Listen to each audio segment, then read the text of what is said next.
So you must love him with all your heart and all your soul and all your mind, right? So what is this? We have to show you what love is. Because you keep saying that how do you say?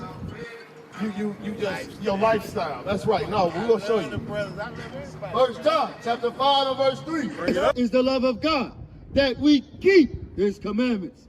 So to keep his commandments, this is how you show God that you love him. Without that, you ain't living. So what you think you're doing is living. Give me that in, go to Sirach 19:19. Because you think you're living. This ain't living. This is hell for us. This is hell for our people.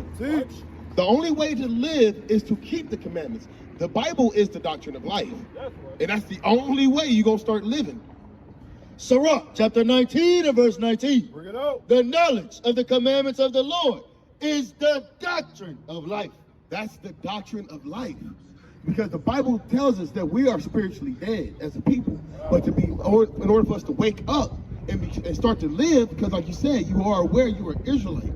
You have to start to keep these commandments and live, brother. Right now, you have to live. You ain't living right now. You think you is because you think you're doing good in the community. But to do good, we have to keep the commandments. Read. Is that it? Nope. And they that do the things that please him shall receive the fruit of the tree of immortality. That's life.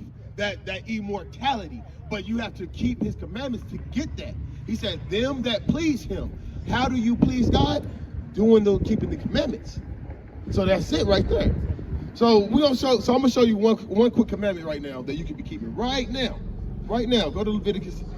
I see y'all last time. I was trying to get my shop set up, so yeah, now we're gonna be out. Lord's will will be out here a lot more. You'll see us, and you need to start congregating with us, coming to the school. Right. That's what we need, because you need to learn how to keep these commandments. Right. But I'm about to show you a simple commandment you can keep right now to please God, not to please me, to please God. All right, right here. 1 Corinthians chapter 11 and verse 3. But I would have you know that the head of every man is Christ, and the head of the woman is the man, and the head of Christ is God. So right now, he's giving you the order. Jesus Christ is the man's head, right? That's our head, right? We're going to please him, right? Every man praying or prophesying, having his head covered, dishonoreth his head.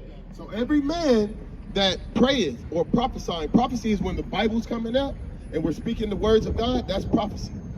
So when it's coming out, and what does it say? Every man praying or prophesying, having his head covered, dishonoreth his head. So if your head is covered as a man, when the Bible is coming out, you're dishonoring Jesus Christ. Not Hamas, man. Huh? Hamas. That's what he's talking about, Hamas people. What? Hamas? What are you talking about? But they're not Israelites. That's not Israelites. Huh? They never will be. So this is how, as Israelites, remember what we just read? To please God, to please our God, we must do what he said. All right. So what did he say? This ain't my words. So okay, because look, so as a man, so I have a wife. My wife ain't on the same level as me. So guess what? God made a differentiation between them. Because I must take my hat off when I'm praying. My wife is at home right now. Read. Nope. Verse 4. Right here. Every man praying or prophesying, having his head covered, dishonoreth his head. But every woman that prayeth or prophesieth with her head uncovered, dishonoreth her head. Because my wife would be dishonoring me if she brings out the Bible and she has her head covered. And all praises to that, brother. I'm glad you did that. Yeah, because you didn't do it for me, you did it for the Lord. That's the whole point. Exactly, because that's what he said. All praises. Yeah, man, clap for him. Yeah. All praises. Thank you, CJ. Thank you, brother. So these are just some simple commandments. Because go to 1 John 5 and 3.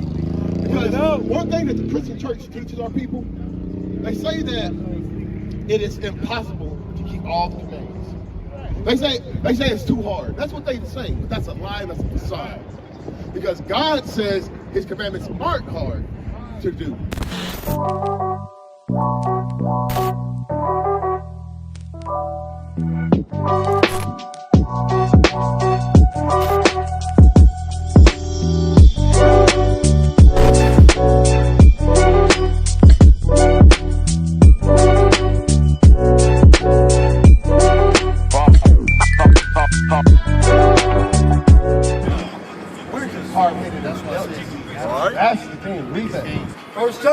5 and verse 3. For this is the love of God, that we keep his commandments. And his commandments are not grievous. You know what grievous means? Hard.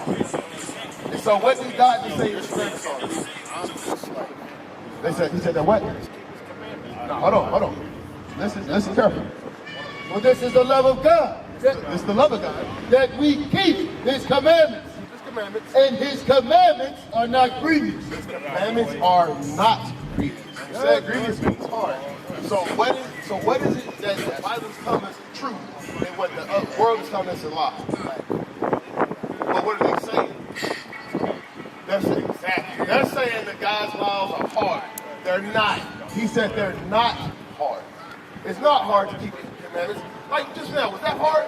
Did that hurt you? Did that hurt? If that didn't hurt, take your hat off. That did not hurt. Right. So this is what we try to figure out. Like you see these fringes that we all have on our shirts. Believe it or not, that's a commandment. That's growing your beard out. That's a commandment. That's right. These things, they're not hard. They're not hard for us. Give me that Israel is a rebellious and stubborn people. The only reason it seems hard is because a lot of people are like, oh, I don't want to put them on my print. Oh, I don't want to put them on my shirt. Or brothers be like, oh, I don't want to grow my beard out. Why, brother? Is it hard for you not to shave? That ain't hard. I know brothers who shave their 5 o'clock shadow in 3 hours. So it's not hard. We're just rebellious and stuff. Right?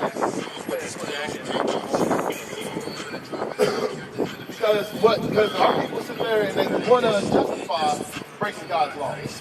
That's the whole point. We want to make an excuse. And we want to justify for breaking God's laws. Right. But there is no such thing as justifying. You got kids, right? Yeah. Your kids, you tell your son, you got son or daughter. All right. You tell your son, take out the trash. He says, no, I'm not going to take out the trash. And then he tried to justify it. Is that a reason? Not to take out the trash? You got that? Isaiah. All right, here we go. Watch this. Ezekiel chapter 2 and verse 7. Bring it out. And thus I speak my words unto them, whether they will hear or whether they will forbear. For they are most rebellious. Because we are most rebellious. This is why keeping God's commandments seems hard. Because we have this facade over us. Because we have this facade over our minds and over our eyes. The devil has put that over us. Right. And we don't want to be corrected about that. That's what's wrong with our system. And that's what we're out here trying to do. We're trying to open them up. No. Open up your eyes. Show you Israelites. Show them what the commandments. Read this. 2 Corinthians chapter 4 verse 4. In whom the God of this world hath blinded the minds of them which believe not. So who is the God of this world? The devil is. And who's the devil? Who rules this world right now? But that person has a body, right? There are people, right? Hold that. Huh? Is that who?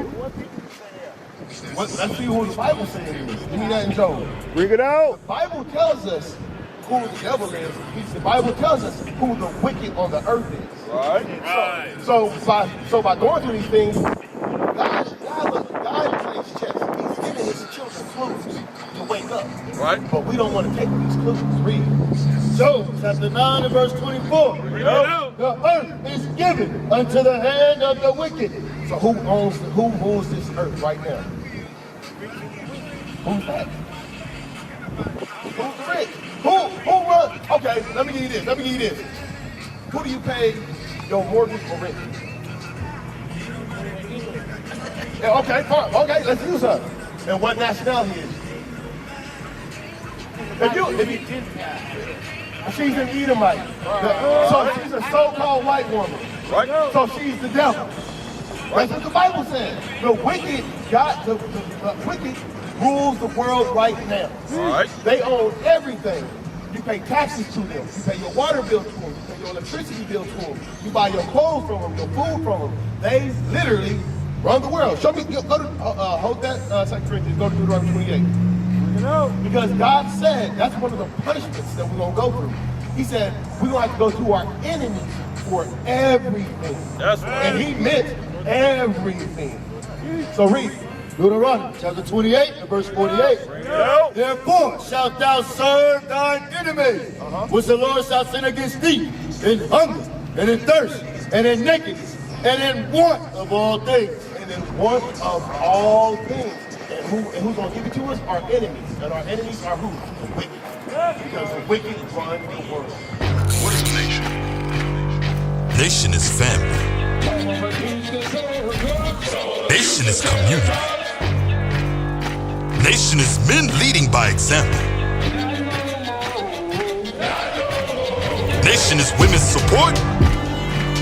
Nation is children with role models. Nation is unity. Nation is you.